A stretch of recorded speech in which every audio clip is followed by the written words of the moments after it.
Assalamualaikum warahmatullahi wabarakatuh. Marhaban ya Ramadan.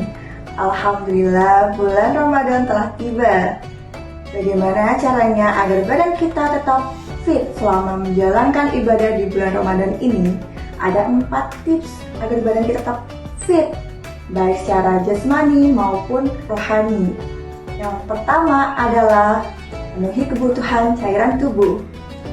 Badan kita rentan terkena dehidrasi selama menjalankan ibadah puasa ya, apalagi kalau minum kita kurang. Nah, bagaimana caranya agar kebutuhan cairan tubuh kita ini dapat terpenuhi? Sama seperti saat kita tidak berpuasa, kita disarankan untuk minum air putih minimal 8 gelas per hari. Bisa dengan ketentuan 2-4-2. Nah, ini maksudnya apa?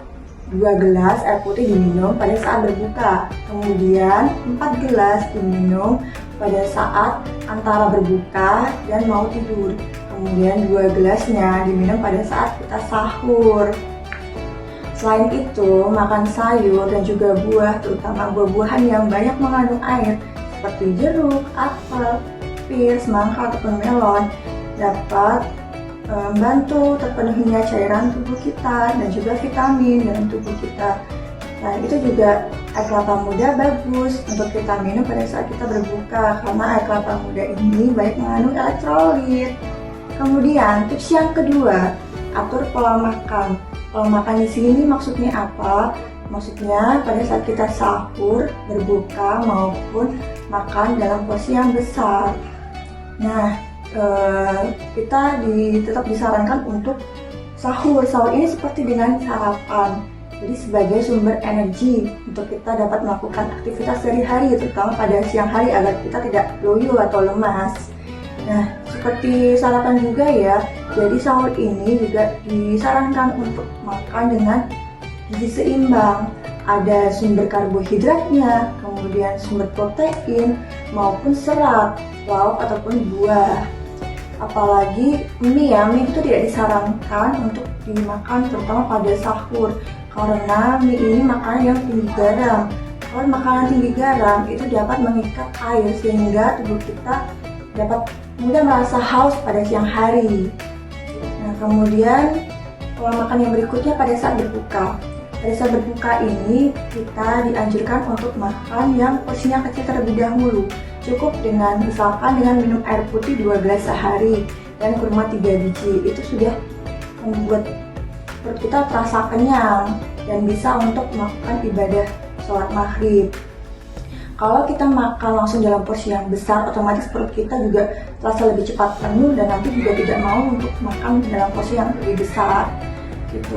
Dan kurma ini pun juga sesuai dengan sunnah Rasulullah ya.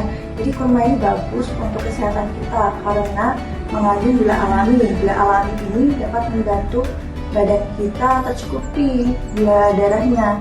Jadi yang tadinya kita puasa pada siang hari itu kadar gulanya rendah, dapat dikembalikan lagi kadar gulanya ke normal setelah kita makan kurma. Dan juga kurma ini mengandung serat dan vitamin agar badan kita tetap tambah fit. Nah, selanjutnya makan yang porsi besar. Makan porsi besar ini maksudnya juga sama seperti sahur tadi.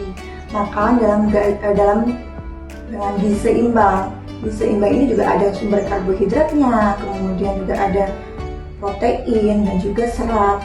Ini dapat dimakan pada saat nanti setelah kita sholat tarawih ya. Jadi pada saat setelah sholat tarawih itu lebih enak untuk makan yang porsinya sudah porsi besar gitu. Kemudian tips yang jadi selain makan tadi harus diatur ya pada saat sahur, kemudian pada saat berbuka dan mau tidur itu tadi dalam porsi yang besar, kita juga sebaiknya jangan makan makanan yang tinggi garam, kemudian tinggi lemak dan tinggi gula.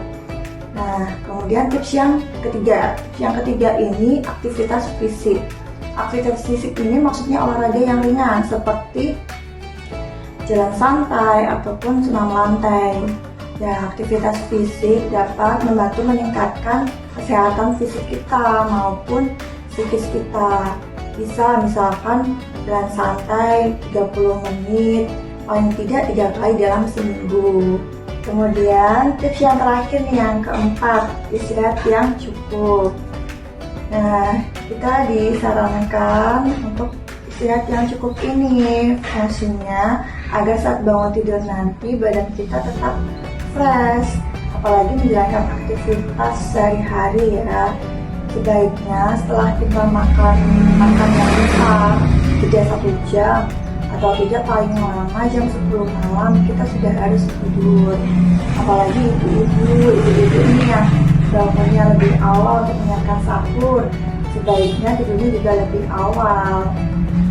Inilah tips dari saya, semoga bermanfaat untuk semuanya. Apabila ada salahnya dari saya, mohon dimaafkan. Assalamualaikum warahmatullahi wabarakatuh.